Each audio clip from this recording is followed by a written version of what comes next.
সাংবাদিকের ক্যামেরায় জোর গলায় ডাকাতি করা স্বীকারোক্তি চোরের। রীতিমতো সাংবাদিককে ধমক চোরের এবং নিজের কাজে নিজেই গর্ববোধ করতে দেখা যায় চোরকে। শুনতে অবাক লাগলেও এমনই ঘটনা ঘটেছে আরামবাগে। বেশ কয়েক মাস ধরেই আরামবাগ শহর জুড়ে বিভিন্ন এলাকা থেকেই বেশ কয়েকটি টোটো চুরির ঘটনা সামনে এসেছে। এরপর টোটো মালিকদের অভিযোগের ভিত্তিতেই তদন্ত শুরু করে আরামবাগ থানার পুলিশ জোর কদমে।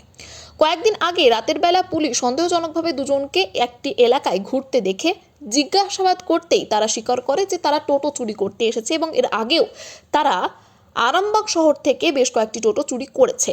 ইতিমধ্যেই 6টি টোটো উদ্ধার করেছে আরামবাগ থানার পুলিশ। সমস্ত ঘটনার স্বীকারোক্তি দেয় চোরেরা এবং আজ আদালতে তোলার সময় তাদের সাংবাদিকদের সামনে জোর গলায় বলতে শোনা যায়, হ্যাঁ আমি চুরি করেছি। এছাড়াও রীতিমতো নিজের কাজে গর্ববোধ করতে দেখা যায় টোটো চোরকে এবং সাংবাদিক প্রশ্ন করলে উল্টে সাংবাদিককে ধমক দিয়ে কথা বলে চোর। এই বিষয়ে দেখুন বিস্তারিত 24 আওয়ার্স আরামবাগের রিপোর্ট। দাদা কি করেছিলেন? কি করেছিলেন? চুরি করেছিলেন? দাদা চুরি করেছিলেন? দাদা চুরি করেছিলেন? কটা টোটো চুরি করেছিলেন? দাদা টোটো চুরি করেছিলেন? ডাকাতি করেছিলেন? কটা ডাকাতি করেছিলেন? দাদা কটা ডাকাতি করেছিলেন? কটা ডাকাতি করেছিলেন? কটা ডাকাতি করেছিলেন? কি করেছিলেন? আপনাকে পুলিশ ধরলো কেন? না কি কারণ হয়েছে? পুলিশে এমনি কি কারণে ধরতে পারে? কি কারণে হয়েছে? কি কারণে ধরেছে পুলিশ? জানেননি? টোটো চুরি করেছিলেন? আপনি দেখতে গেছিলেন? জিজ্ঞাসা করছি আমি। পুলিশ ধরলো কেন? জানি না বললাম। কি করেছিলেন? রাস্তাতে যাচ্ছি, রাতের বেলায় ধরেছে। কবে ধরেছিল?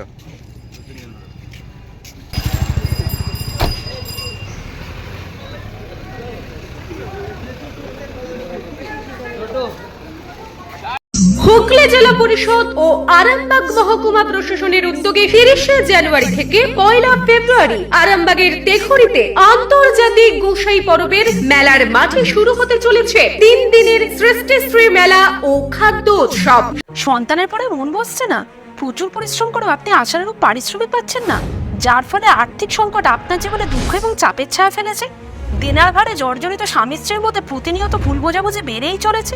নতুন বাড়ি কিনেছেন কিন্তু সেই স্বপ্নের বাড়িটা যেন আরো দুর্ভোগ নিয়ে এসেছে আপনার জীবনে। আপনি ভাবছেন সস্তায় পাওয়া বাড়িটা নেওয়াটাই কি সঠিক সিদ্ধান্ত ছিল?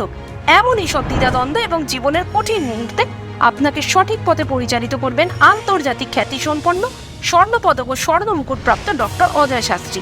তিনি শুধু আপনাকে পথই দেখাবেন না, আপনার জীবনে সত্যিকারের সুখ, শান্তি, ঐশ্বর্য, অর্থ যেন সঠিক সময় আপনার কাছে পৌঁছে দেয় সেই দায়িত্বও নেবেন। তার অভিজ্ঞতা এবং জ্ঞানের আলোতে আপনার জীবন হয়ে উঠতে পারে নিরুদ্বেগ ও সমৃদ্ধির পথে ধাবমান। তাই আর দেরি নয়, স্ক্রিনে দেওয়া নাম্বারে এখনই ফোন করে ডক্টর অজয় শাস্ত্রীর সাথে যোগাযোগ করুন। কে জানেন, হয়তো একটি মাত্র ফোনই আপনার জীবনকে বদলে দিতে পারে।